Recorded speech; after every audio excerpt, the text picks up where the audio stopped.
आज आप लोगों का मैं धन्यवादी हूँ जिन्होंने मुझे एंग्री मैन का ये खिताब दिलवाया और जो समाज में सेवा करने का मेरा लक्ष्य था उसको और भी बल मिला। खासकर मैं बलविंदर सिंह सोढी जी का, जिन्होंने एक दो गीत मेरे ऊपर लिखे और सुखविंदर सरंग जी ने वो गीत गाए। वो गीत आज रिलीज किए जाएंगे। मैं कहना चाहूँगा कि जो मेरा मकसद है कोई राजनीति नहीं है, ना ही किसी राजनीतिक दल में जाने का मकसद है।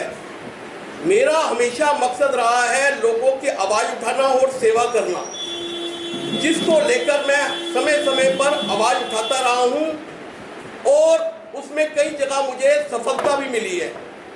चाहे वो महंगाई हो, भ्रष्टाचार हो, आतंकवाद हो, बच्चों के दाखिले का हो, कॉलेज में हो, स्कूल में हो, स्कूल फीस का हो, या देश विदेशों में कहीं पर भी हमारे भारतीयों को कोई दिक्कत आई हो, उसके खिलाफ मैंने हमेशा आवाज़ उठाई है और सरकारों ने सुना भी है। आपको याद होगा जिस समय महारानी एलिजाबेथ भारत आई तो वहाँ पर पगड़ी की समस्या थी जो फौजियों को, तो उसको हमने मांग रखी। तो महारानी एलिजाबेथ ने वहाँ जो उनके वहाँ से हमें एक पत्र आया जो जिन्होंने ये कहा गया कि आपकी मांग को मान लिया गया। उसके अलावा जिस टाइम प्याज महंगे हुए 70 रुपये किलो तक प्याज पहुँच गए थे, हमने जगह जगह 9 रुपये किलो बेचकर सरकार को जगाया। आखिरकार सरकार को भी वो ट्रक शुरू करके लोगों को उपलब्ध करवाना पड़ा। दालें भी इसी प्रकार 200 रुपये किलो पहुँच गई थी। मेरा ये मकसद रहा है कि हमेशा जो लोगों की आम समस्या है वो सरकार को बताते रहना, और मेरा ना तो किसी को सरकार को बदलने का मकसद रहा है, ना किसी सरकार से मेरी दोस्ती है, ना दुश्मनी है। अगर कोई सरकार ने अच्छे कार्य किए हैं तो मैं उस सरकार का स्वागत भी करता रहा हूँ और हमेशा उस सरकार को ये चीज़ कहता रहा हूँ कि आप लोग जो वायदे करके आए हैं आम लोगों के साथ, जिस प्रकार आपने हमेशा लोगों को जो अपने एजेंडे में जो चीज़ें बताई हैं वो पूरी कीजिए। जो सरकारें नहीं करती तो मैं पीछे नहीं हटा, मैं हमेशा प्रोटेस्ट करता रहा हूँ और आगे भी इसी प्रकार जब भी बात होगी कभी देश की, समाज की, मैं पीछे नहीं हटूंगा। आपने देखा जिस टाइम आतंकवादियों ने हमारे फौजियों को शहीद कर दिया तो सबसे पहले मैं ही था जंतर मंतर पे खड़ा होकर विरोध करने वाला, और सरकार को इतना मजबूर कर दिया कि सरकार को एयर स्ट्राइक करनी पड़ी और सरकार ने मुंह तोड़ जवाब दिया पाकिस्तान को, और उसका भी हमने स्वागत किया। हम ये कहना चाहते हैं ये सरकारें अपनी हिम्मत को क्यों भूल जाती हैं? हमारे फौजियों को क्यों नहीं सहूलत देती? हमारे फौजियों को क्यों नहीं ताकत देती? जब भी कोई आतंकवादी घटना आती है तो ये सोचिए कि उस समय क्यों हमारे फौजियों को यहाँ से आर्डर लेने पड़ते हैं। उन फौजियों को पूरी छूट होनी चाहिए कि जाकर मुंह तोड़ जवाब दें, चाहे वो चाइना हो चाहे पाकिस्तान हो।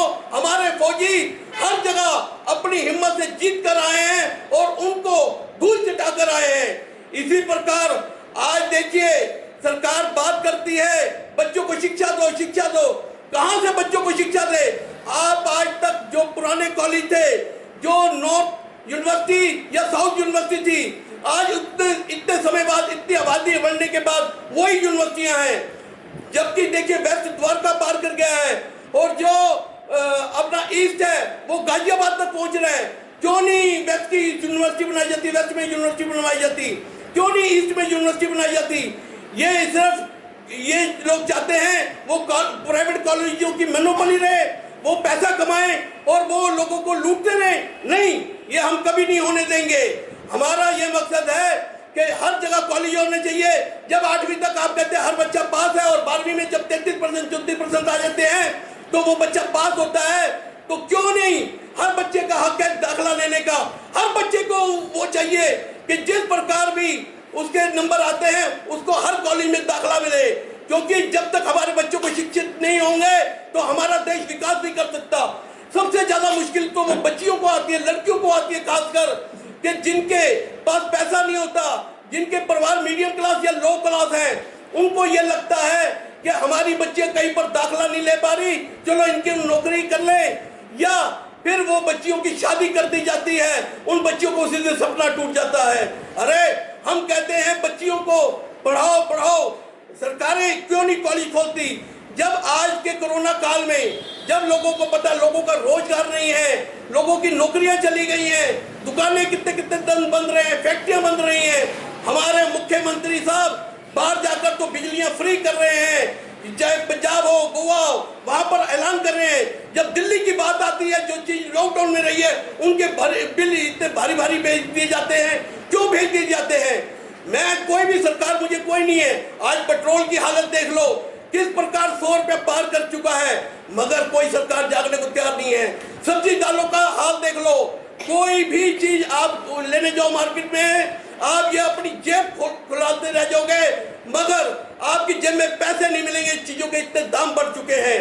तो ये चीजों को लेकर मेरा आगे भी आंदोलन चलता रहेगा और मैं समाज के हित के लिए आवाज उठाता रहूंगा।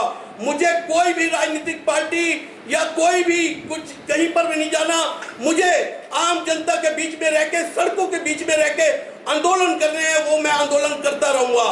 और जो आज मुझे मान सम्मान आप लोगों के कारण मिला है, उसका मैं बहुत ही धन्यवादी हूँ, क्योंकि ये मान सम्मान के कारण ही मेरे में हिम्मत बढ़ती है और मैं लोगों के हित की आवाज उठा सकता हूँ। और जब तक आप लोग भी, मैं कहना चाहूंगा, जो लोग हैं वो ये भगत सिंह, राजगुरु, जो अपना जितने भी क्रांतिकारी हैं, चंद्रशेखर आजाद, इनको किताबों में या पड़ोसी के घर में मत ढूंढिए, इनको अपने अंदर ढूंढिए। जब तक आप अपने अंदर नहीं ढूंढेंगे, ना करप्शन कम होगी, ना महंगाई कम होगी, ना सरकारें जागेगी।